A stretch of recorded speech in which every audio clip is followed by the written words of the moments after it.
E agora vamos falar justamente do time de Vojvoda, tá? Vamos falar dessa vitória do Fortaleza, que traz esse contexto de ineditismo, então, de fato, entra aí para o registro da história do clube, mas tem também um contexto relacionado à própria competição, né? Queria que você falasse para mim, Minhoca, qual é a história desse jogo, e no segundo momento a gente fala o que dá para a gente projetar, né, de efeito de classificação, de tabela e etc., com metade da 11ª rodada tendo sido disputada. Minhoca, qual a história aí da vitória do Fortaleza, meu irmão? Olha, antes do jogo começar, eu até falava isso na rádio, dizendo que era um jogo muito de duas equipes muito parecidas. Apesar de que o elenco do Fortaleza, para mim, tem mais qualidade do que o do Cruzeiro. Quando eu digo que o jogo era muito parecido, era muito mais na ideia do que cada equipe atravessava no momento. O Cruzeiro jogava em casa, né? O Fortaleza nunca tinha vencido lá. E eu achava um jogo muito parecido pela ideia de que como é que o Fortaleza vai se adequar a esse jogo? Porque muitas vezes, Celso, quando a gente vai analisar uma partida, principalmente a gente que está analisando aqui os times nordestinos, a gente analisa pela perspectiva do time nordestino. Então, como a gente analisou agora o Bahia, analisa o Fortaleza. Mas você precisa entender também qual é o contexto que está do outro lado. O que é que o Palmeiras está passando? O que é que o Cruzeiro está passando para considerar essa partida também importante para ele? O Palmeiras, por exemplo, no jogo do Bahia, o Palmeiras buscava a ponta da tabela. O próximo jogo do Palmeiras é contra o Botafogo. Né? No ator, nosso amigo Passinho apareceu aqui no começo do chat, estava muito alegre com a vitória do Bahia. E no caso do Fortaleza, ele tinha que entender um contexto que ele não entendeu em um dos Tava jogos dizendo que dessa até Série A. camisa ia comprar, pô. Né, exatamente. A turma aí do Bahia que quiser mandar a camisa lá, aliás, para mim também, viu? Quiser mandar a camisa do Bahia, também estou aceitando. Mas a partida hoje, o Fortaleza tinha que entender que a necessidade da vitória para ele era importante, mas para o Cruzeiro era mais ainda. O Cruzeiro tinha uma necessidade mas muito maior do que o Fortaleza. O Fortaleza precisava da vitória, precisava da vitória. Mas o Fortaleza tinha que entender que a pressão durante o jogo ela seria muito mais incômoda pro Cruzeiro do que pro Fortaleza. Porque quando o visitante vai jogar, esse visitante, como era o caso do Fortaleza, 6 jogos sem ganhar, tinha ali uma certa pressão para vencer, mas se empatasse, se o Fortaleza empatasse, não era aquele resultado ruim, sabe? Não é tragédia, empatei com o Cruzeiro e tal. Pô, jogo chato, nunca ganhou lá e tal. Então, até se tivesse tido empate, não seria tão desesperador como, por exemplo, é o empate para o Cruzeiro nesse momento. Mesmo o Cruzeiro entendendo que o Fortaleza hoje é uma equipe, né? Historicamente, o Cruzeiro já tem maiores feitos que o Fortaleza, mas o Cruzeiro sabe hoje que esse Fortaleza é um time muito difícil de ser batido. Então, nesse contexto, Celso, o que eu mais achei inteligente do Fortaleza na partida e eu tinha falado isso no jogo contra o América Mineiro. Quando o Fortaleza, com o América Mineiro, tomou o gol cedo e conseguiu o empate, eu achei erradíssimo o Fortaleza querer propor jogo contra o América. O América Mineiro era a lanterna, mas era o América Mineiro que estava no desespero. É ele que tinha que sair para o jogo. É o América Mineiro que teria que ceder os espaços. Era a mesma coisa hoje do Cruzeiro. Deixa o Cruzeiro com a bola, deixa o Cruzeiro tentar, deixa o Cruzeiro abrir espaços e você vai ter possibilidades de jogar no contra-ataque, que é aquilo onde o Fortaleza consegue fazer muito bem. Porque quando o Fortaleza abre o placar, é tudo que o Fortaleza quer, jogar na transição, porque o time vai jogar tentando empatar e o Fortaleza vai ter muito espaço. E não à toa, após o primeiro gol do Fortaleza hoje, foi isso que aconteceu. Então, no primeiro tempo, mesmo o Fortaleza não apresentando um jogo onde agredia tanto, só teve uma chance ali com o Guilherme, já foi no final do primeiro tempo. Eu gostei do primeiro tempo do Fortaleza, porque eu acho que o Fortaleza entendeu o que era o jogo. Porque só teve uma chance real do Cruzeiro, né? Foi a cabeçada do Bruno Rodrigues, que o João Ricardo foi uma defesa muito importante. Mas todo o desenho do jogo, eu falei, era esse jogo que eu queria do Fortaleza, sabe? Picotar o jogo, amarrar, dificultar, Cruzeiro com dificuldade, chutando de fora da área, cruzamento lá da Jogar o jogo, intermediária. jogar o jogo. Porque assim, às vezes você tem que fazer um joguinho feio, assim, o jogo tá feio. Problema do Cruzeiro, velho. É o problema seu também, mas espere uma jogada. Uma jogada. E foi o que quase aconteceu no final do primeiro tempo. O Fortaleza foi se segurando, sofreu realmente uma chance muito perigosa, que foi a defesa que o João Ricardo fez, mas por pouco não saiu do primeiro tempo com o placar, que era isso tudo que o Fortaleza tinha que fazer. E em alguns jogos você precisa fazer jogos assim.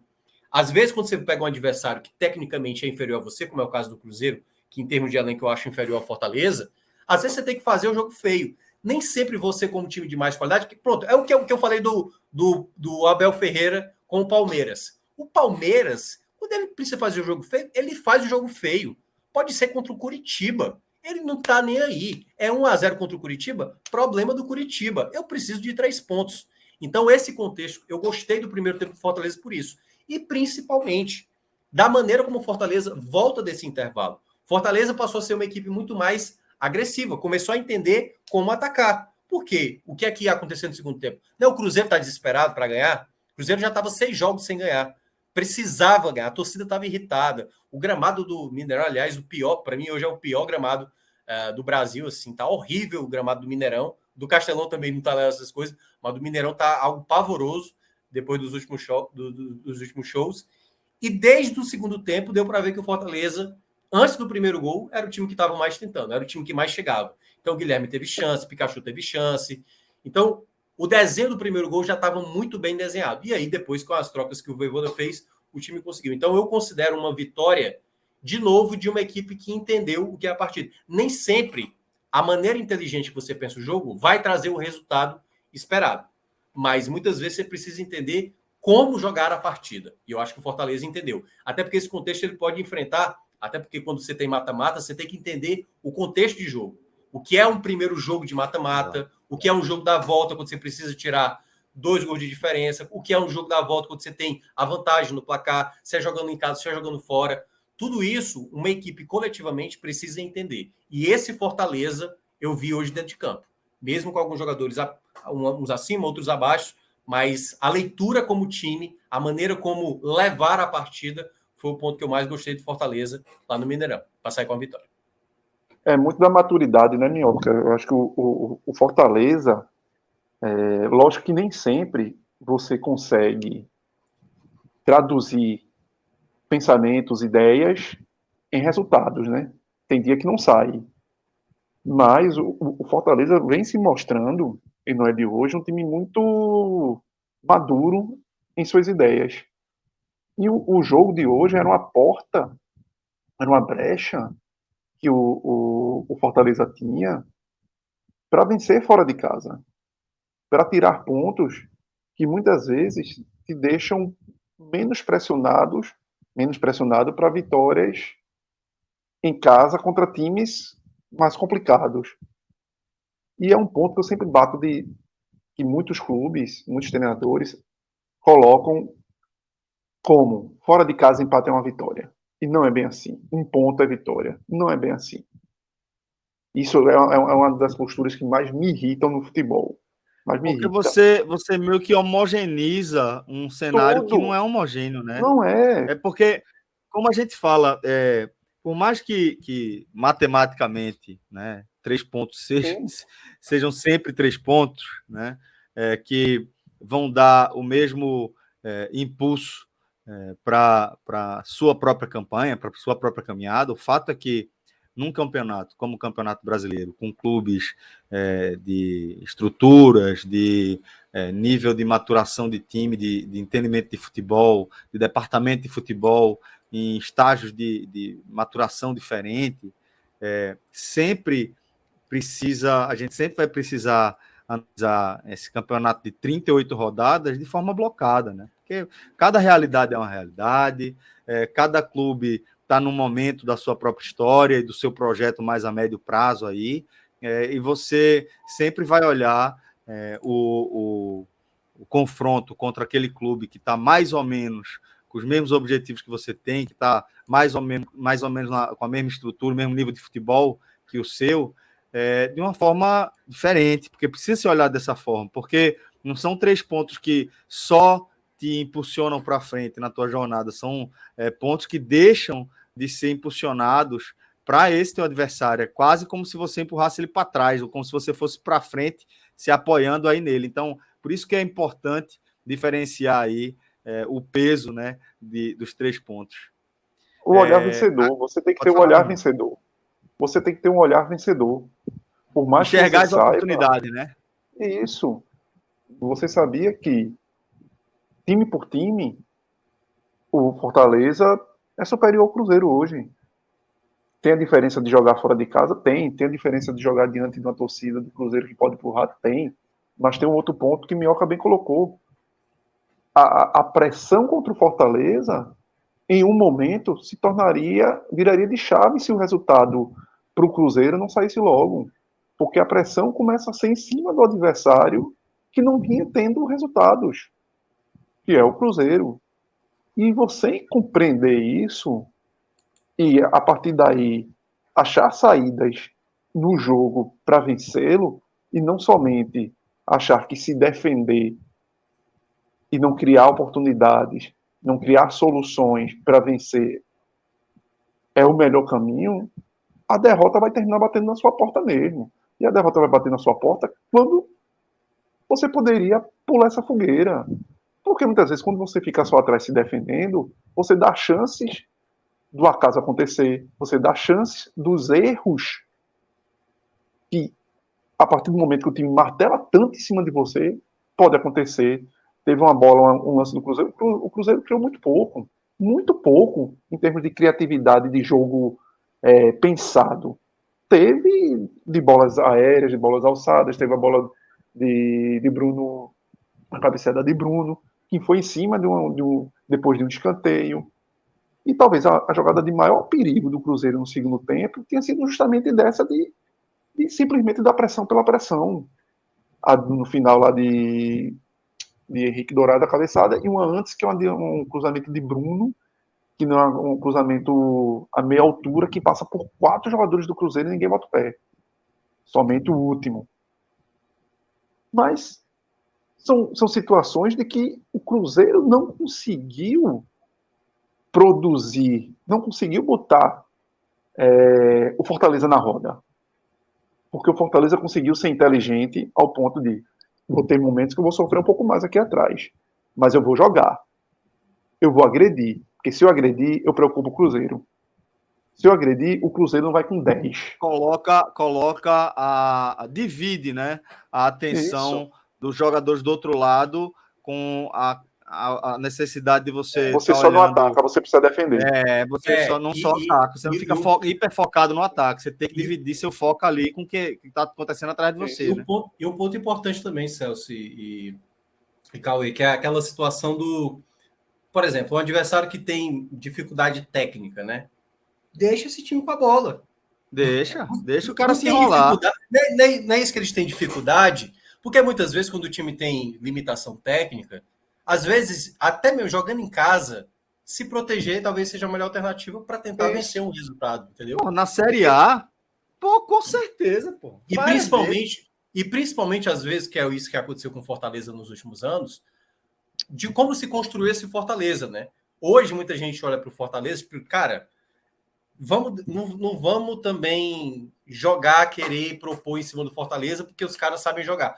No segundo tempo, quando sai o primeiro gol do Fortaleza, teve muitas jogadas que passou no pé do Galhardo, que era jogada de contra-ataque muito rápido. Teve até uma jogada que poderia ser passível à expulsão, o jogador do Cruzeiro chega para matar a jogada, o Caleb já ia sair o segundo gol ali do Fortaleza, e, enfim, era o Fortaleza fazendo contra-ataque de 4 contra 2, que é um outro detalhe também, porque às vezes quando você faz o gol, você se fecha, a bola vem e chuta lá para frente. O Fortaleza não. O Fortaleza hoje já tem uma maturidade com o time que tem a bola, 3, 4 toques, já tá um contra-ataque lá, 4 contra 3, 4 contra 2. Fortaleza poderia ter feito o segundo gol. Maturidade, né, do futebol, do jogo. Porque aí você alia, eu vou tentar me proteger. E a partir do que eu tenho a bola, eu sei o que fazer com a bola. Porque muitas vezes tem um time que só se defende. E jogar só no se defender, muitas vezes você corre o risco de uma bola alçada, um escanteio, uma falta lateral, uma bola sobrada, e acontece exatamente ali, como aconteceu contra o Corinthians. Fortaleza jogou super bem contra o Corinthians. Muito. Consegue fazer o seu gol, jogada toda trabalhada, de pé em pé, o gol do Caio Alexandre, aí o que aconteceu no final, o Corinthians alçando bola na área, Fernando Miguel falhou ali com o Bruno Pacheco, e aí o Corinthians acabou empatando. Então, às vezes é isso, da maneira como você escolhe jogar. Acho até que o Vojvoda, no final, poderia ter feito algumas trocas ali para se defender mais, mas o que o Cauê mencionou, a limitação do Cruzeiro fez com que o Fortaleza tivesse uma partida segura. Que aí eu já entro nessa próxima parte, Cauê. Não sei se eu lhe interrompi, mas se quiser terminar, pode terminar. Pode seguir. Pode ir. Pode seguir. Que aí eu vou pedir até para Pedro colocar na tela a questão para falar sobre Vojvoda, né? Que, assim, sem sombra de dúvidas, o maior treinador da história do Fortaleza. E ele conseguiu hoje, né? Ele enfrentou hoje a 56ª equipe, até porque o Cruzeiro, quando caiu para a Série B, o Vojvoda assumiu no ano seguinte, em 2021, né? Que o Cruzeiro caiu também naquele ano, né, que a temporada 2020 acabou em 2021, e não tinha enfrentado o Cruzeiro. Foi a 56ª equipe que o Fortaleza enfrentou nessa era Vojvoda, e ele bateu 49 dessas equipes. Assim, de todas da Série A, Palmeiras, Flamengo, Atlético Mineiro, Fluminense, São Paulo, Corinthians, todas as equipes de 2021, 2022, 2023, apenas uma ele não venceu, que foi o Botafogo do Rio de Janeiro, que, aliás, ele sequer pontuou, né? Foi 3 jogos e 3 derrotas. Aí enfrentou 3 equipes nordestinas, apenas uma vez, e não venceu, que foi Altos e Botafogo da Paraíba, que foi um empate cada um, e perdeu para o ABC também, no único encontro que teve esse ano, perdeu por 2-0, que foi até o primeiro jogo fora do Fortaleza. E as outras 3 equipes que não foram derrotadas pelo Fortaleza foram 3 equipes internacionais. A equipe do Cerro Porteño, que foi 2 vitórias esse ano, né? Naquela fase seletiva da Libertadores, a empate e derrota para o Estudiantes nas oitavas de final, e simplesmente o River Plate, né? Assim, não é todo dia que você vai ganhar do River Plate, mas ganhou do São Lourenço, lá na Argentina, que era algo que o Fortaleza nunca tinha conseguido vencer em solo argentino. Foi mais um tabu quebrado. Então, o Vojvoda, resumindo assim, além de ser um bom treinador, porque ele é o cara, quando você tenta ouvir as histórias dos jogadores, ele vai no detalhe, sabe? Ele estuda, olha, esse jogador desse time geralmente domina a bola, ele gira para o lado esquerdo quando ele está de costa. Esse jogador, geralmente, quando pega no 1 contra 1, ele finge que vai para a esquerda, ele corta para a direita. Então, ele é um cara muito detalhista, e não à toa o Fortaleza hoje dá uma condição, e ele gosta muito do Fortaleza a ponto de crescer junto com a equipe e fazer o trabalho que ele está fazendo. Então, sem sombra de dúvidas, assim, é um dos trabalhos, Cauê, eu diria que vai ficar na história do Nordeste, assim. Um treinador de maneira tão contínua, porque muitas vezes acontece isso. Vamos lá, imaginar. Antes do Vojvoda, qualquer treinador que fizesse a campanha que fez de 2021, sendo G4 e semifinalista de Copa do Brasil, ele não estaria mais no Nordeste. Esse cara estaria no Corinthians, no Flamengo, no Palmeiras, como alguns, o próprio Eduardo Batista, quando fazia uma boa campanha no esporte, ele sai do esporte, vai para o Fluminense. O caso do Rogério Ceni, que fazia também um bom desempenho em 2019 e 2020, saiu 2 vezes. O Dorival, ano passado, no Ceará. Então, assim, o Vojvoda está quebrando um pouco essa lógica. Ele é um cara muito focado, honra muito a palavra, e das propostas que ele teve muitas propostas para sair do Fortaleza, ele sempre manteve e vem fazendo em vários cenários adversos, né? O Fortaleza, por ele ter tanto sucesso, Cauê, às vezes ele paga por esse sucesso de muitas viagens, às vezes um elenco bem... O time de 2021, você imaginar que Robson e David colocaria o time na quarta, e nem era o principal problema daquele time, mas Robson e David seria os jogadores que seriam fundamentais para aquela campanha de 2021, assim como foi o Crispim, assim como foi o Pikachu, jogadores hoje que o torcedor até abre mão, assim, não, pode mandar o Pikachu de volta, pode mandar o Crispim se quiser ser negociado e tal. Pois foi com aquele elenco limitado que ele conseguiu fazer a campanha que fez. Então, eu acho, sim, um feito grandioso. Você bater 49 dos 56 adversários possíveis, porque assim, mas enfrentou aí 2 vezes, uma vez. Pois às vezes é só uma chance ou 2 chances de você enfrentar um adversário e vencer esse adversário. Equipes da Série A, entendeu? Não é jogando uma Série C, jogando uma Série B, é jogando... E aí é olhar vencedor, Minhoca, que você vai reforçando. É isso. É o olhar que o cara tem de que eu tenho condições de vencer. Se ele tem essas marcas, aí, lógico, é por toda a competência dele, mas é por ter um olhar ambicioso de vencer. De não tratar jogos fora de casa como um cumprimento de tabela de derrota. Ou que o empate é uma vitória. Então, por isso que Vojvoda tem esses números, por isso que Vojvoda tem resultados que levem a uma Libertadores. Porque não é a trajetória do Fortaleza. 2 anos seguidos, né? Que eu acho que isso nunca tinha acontecido com o Nordestino. Isso. Para chegar à Libertadores, não foi porque o Fortaleza fez a tarefinha de casa dele perfeita, de 100% em casa, que é algo inimaginável, quase ninguém faz, e isso que resolveu a vida do Fortaleza, e o Fortaleza foi para 2 Libertadores desse jeito. Não, não foi. Foi pontuando, e pontuando com algumas vitórias longe de casa. A recuperação do Fortaleza no ano passado passou muito pelaquela vitória em cima do Flamengo fora de casa. Foi a primeira vitória do Fortaleza, e nem era com o time titular, né? Que é... Isso. E curiosamente, assim, porque quando o treinador está nessa situação, a gente já viu várias vezes também, né, Celso? Quando os resultados não vêm, eu lembro demais das coletivas do Vojvoda na época, dizendo assim, não, mas eu acredito que esse elenco vai dar a volta por si. Tudo bem, não foi bem esse elenco, né? Até porque vieram muitas contratações ali na segunda janela. Mas ele não é um treinador que a gente costuma ver, até mesmo Abel Ferreira, Diniz, hoje que foi expulso de uma maneira bem exacerbada também na maneira como ele foi expulso. Ele é um cara muito tranquilo, muito sereno, assim, sabe? Ele não é de bravata, não é populista, sabe? Ele, por exemplo, Fortaleza viaja... É sanguíneo. Por exemplo, às vezes Fortaleza... Hoje eu acho que até teve um pênalti não marcado, teve um pisão bem claro em cima ali do jogador do Fortaleza, que acho que foi o Caleb. O Caleb levou um pisão bem claro, assim, que o VAR deveria ter visto. E ele não costuma falar de arbitragem, não costuma falar de gramado. Vez ou outra ele menciona, assim, sabe? Então é um cara muito focado no trabalho.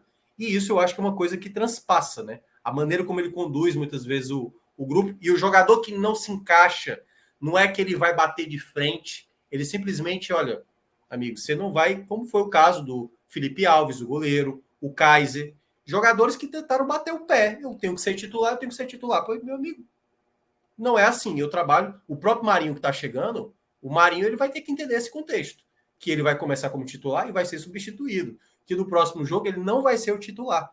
Então é um treinador que já tem um respaldo suficiente, independentemente do atleta que chegue, ou ele vai seguir por essa linha, que vem dando muito resultado, né, nos últimos anos, trabalhos absurdos que ele vem conseguindo, ou no caso, o jogador vai ficar tal qual os outros, né, insatisfeito.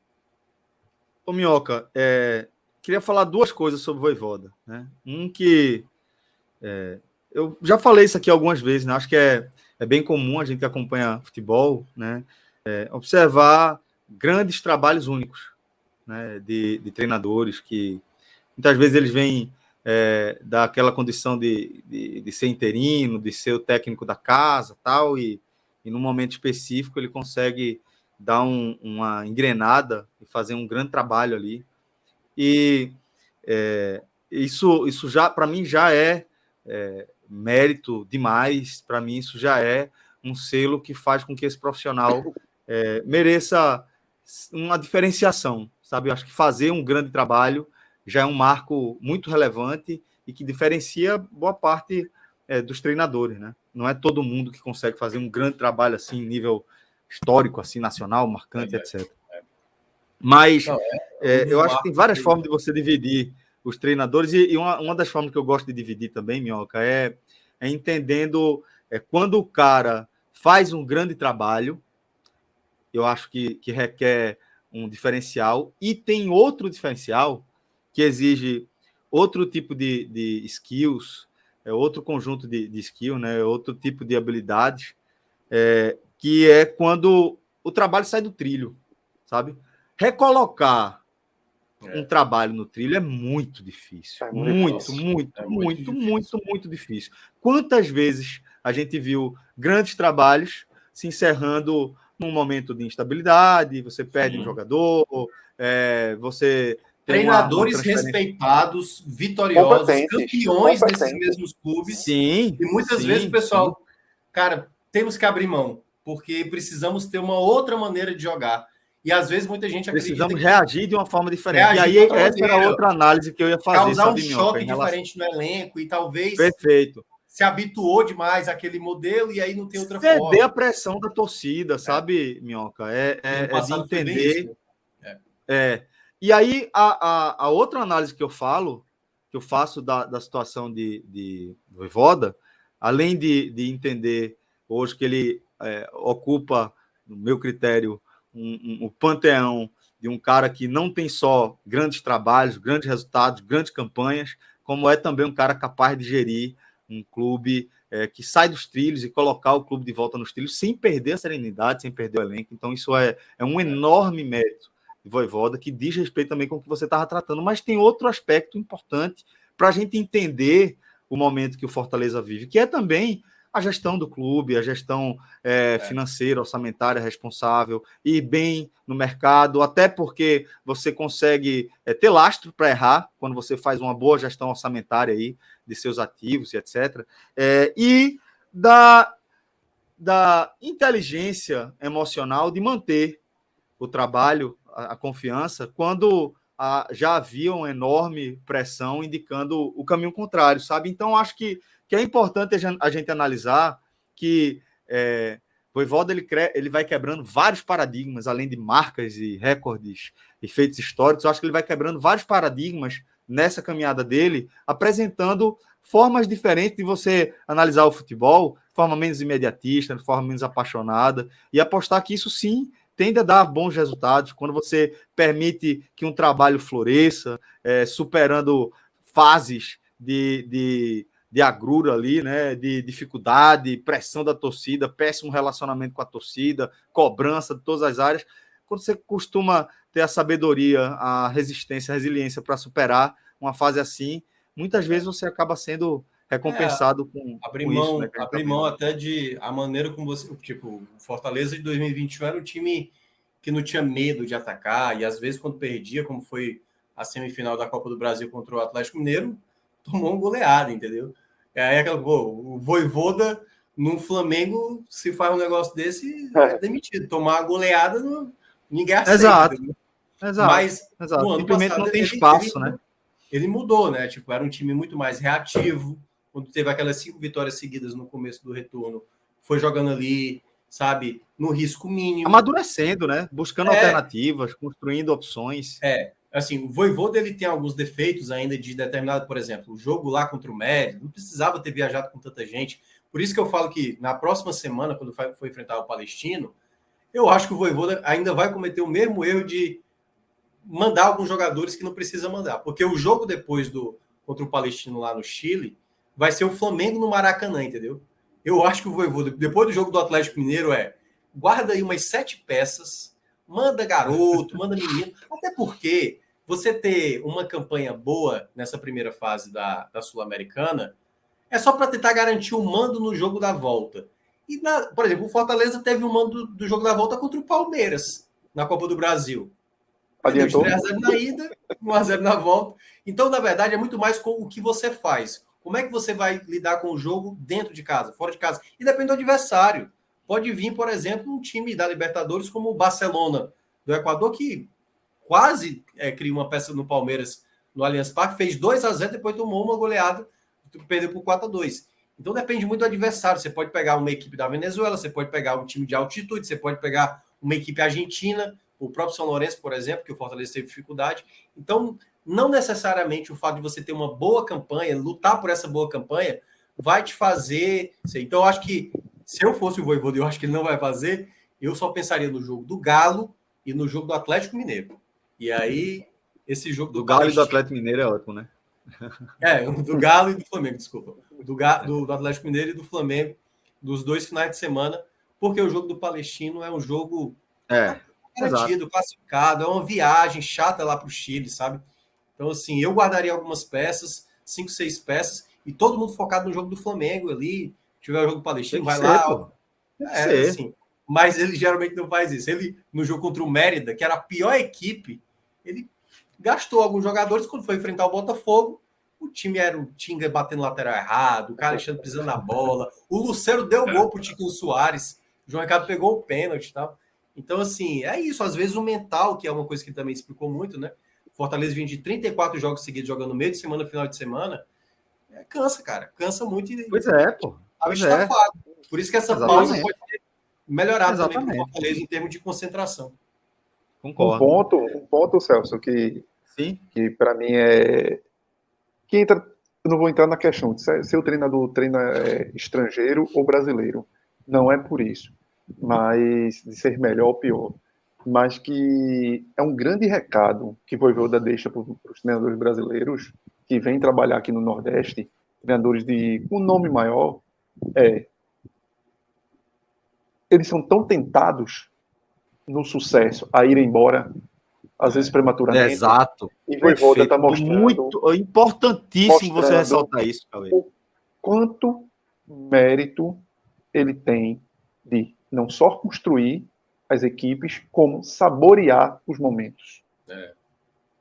Saborear os momentos e tentar... Pensar em projetos, de fato, em concluir projetos, né, velho? Concluir projetos, porque vai chegar um dia que o Vojvoda vai olhar para o Fortaleza e dizer, eu preciso ir.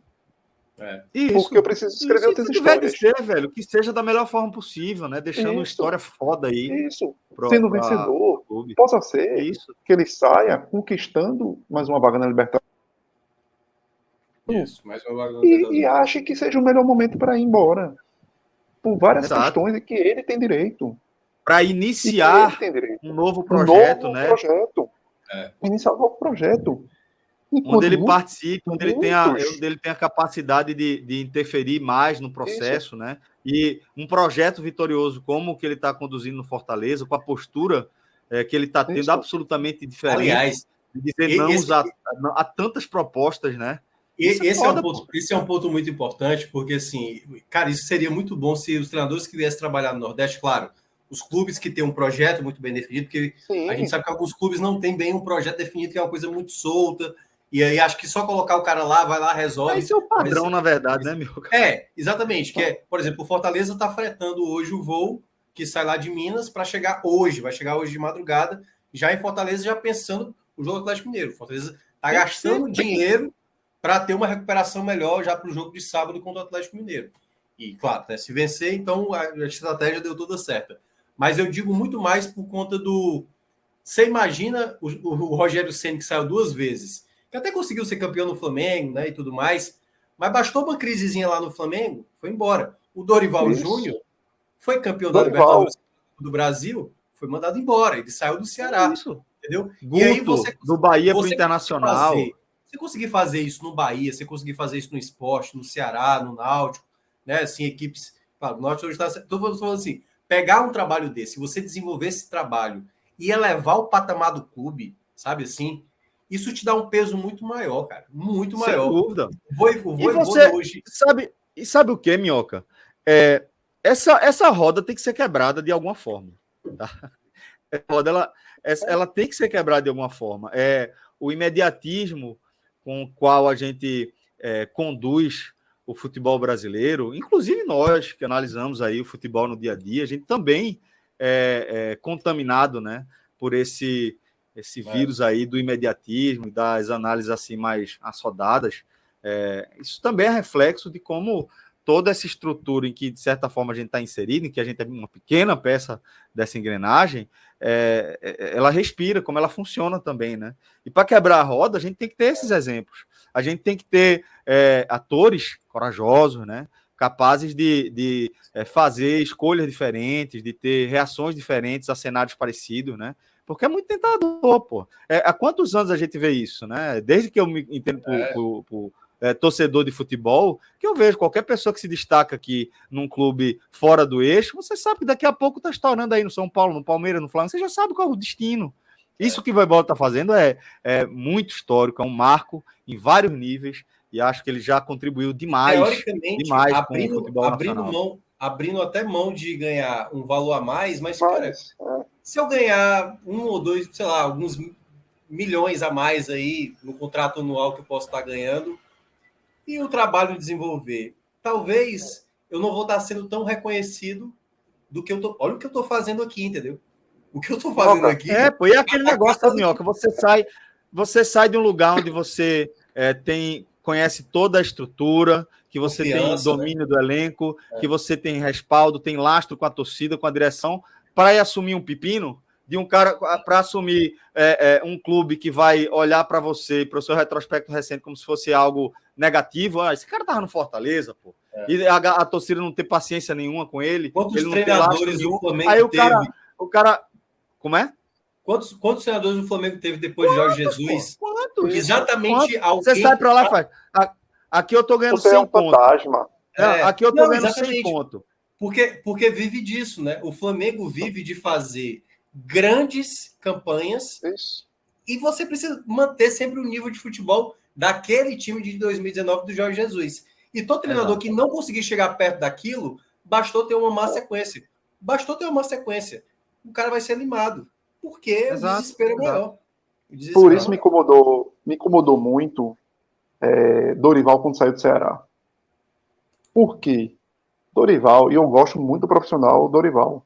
Eu acho super competente. Super competente, não é daqueles caras dos mais vaidosos, que gosta de tentar aparecer de outra maneira. Mas era um cara que até por isso, e por já ter trabalhado nos tradicionais clubes do futebol brasileiro, inclusive que não precisava... Não, né? Oi? Podia ter dito não, né? Isso, que não precisava, vamos dizer que, tentar dar saltos em caminhos. Ele já foi. Talvez seja um pouco diferente do que Rogério Ceni na primeira passagem dele em Fortaleza, quando ele vai pro Flamengo, tipo, e pro Cruzeiro, que ele iria, e depois pro Flamengo, que ele ainda está tentando. Então, era como se fosse assim, eu vou pular um caminho, que eu tô aqui, talvez aqui no início, e eu posso furar essa fila todinha e ir lá para cima. Dorival já tem um trabalho como treinador vitorioso em várias equipes das tradicionais primeiras prateleiras do futebol brasileiro. Ele bater no Flamengo era um caminho que ia acontecer hoje, amanhã, depois da manhã, e talvez é o entendimento do Vojvoda. Meu amigo, eu vou chegar. Agora, eu posso chegar hoje deixando trabalhos pelo caminho que eu gostaria de terminar e pegando equipes, novos trabalhos que eu vou ter que dar uma continuidade, que eu não sei se eu vou conseguir implementar o que eu penso. Não é muito melhor esperar, encerrar os processos chegar? Porque agora isso é muito o quê? Eu preciso acreditar em mim. Eu preciso acreditar que eu vou. Exato. E se não acontecer? Meu amigo, não aconteceu. Não aconteceu. E aí por que é tão difícil quebrar a roda? Porque aí o treinador vai dizer não. Certo? Ele diz não, uma proposta, recebeu uma proposta aí de um clube maior e disse não. Aí beleza, aí o clube ele fez um gesto aí para o clube e tal, mas aí depois ele entra numa fase e o clube vai demitir ele. Então, por isso que é tão difícil, sabe? É algo que depende de todo mundo, de uma mudança de cultura, de pensamento, velho. É mais fácil até um Vojvoda ser seduzido por isso. Porque ele não era um nome conhecido no mercado nacional. Ele era um desconhecido. Muito mais. Porque, assim, o trabalho de Vojvoda a oportunidade para um Vojvoda talvez realmente poderia ser aquela coisa. O cavalo passou, se você não subiu, meu amigo, você perdeu. Mas um cara como o Dorival, um cara como o Rogério Ceni, esses caras sempre vão estar... O Atlético Paranaense está sem treinador. O Rogério Ceni está lá, sendo ventilado. Eles têm possibilidade de aparecer em qualquer clube de peso do cenário nacional. E é por isso que o Rogério Ceni chegou a citar, quando chegou do São Paulo, uma fala dele, o trabalho que eu tenho mais orgulho é no Fortaleza, ele falou. Ele chegou a citar isso. E ele sendo campeão brasileiro com o Flamengo, entendeu? Ele tendo sido campeão da Supercopa do Brasil. E ele considera, porque, cara, com o Flamengo, você ser campeão, claro que tem um peso importante para o seu currículo, mas você fazer uma construção de uma equipe que geralmente briga muito mais numa permanência e você colocar numa Libertadores, como o Vojvoda fez 2 anos seguidos, entendeu? Cara, é uma carta que, tipo, qual é o outro treinador que vai meter outra carta dessa, pô? 2 Libertadores seguidas com um time do Nordeste, pô, entendeu? Então, eu acho que é um trabalho impecável e tal. Fora que eu acho que o trabalho de Vojvoda aqui pra gente falar. Fora que a questão financeira... O trabalho de Vojvoda tem que ser exaltado pela performance e pela postura, sabe? É um cara que merece aí essa ressalva. É por isso, Celso, que é bom pontuar, porque muitas vezes a gente vê mais esse olhar de respeito a trabalhos dos profissionais estrangeiros. Não estou dizendo que todos. Estou dizendo que na maioria, os profissionais estrangeiros. E a gente vê pouco dos profissionais brasileiros quando olhar para o Nordeste. Exato. Bom, acho que a gente foi bem elucidativos aí nessa análise de Vojvoda, falando de vários aspectos aí. Achei que ficou bem interessante.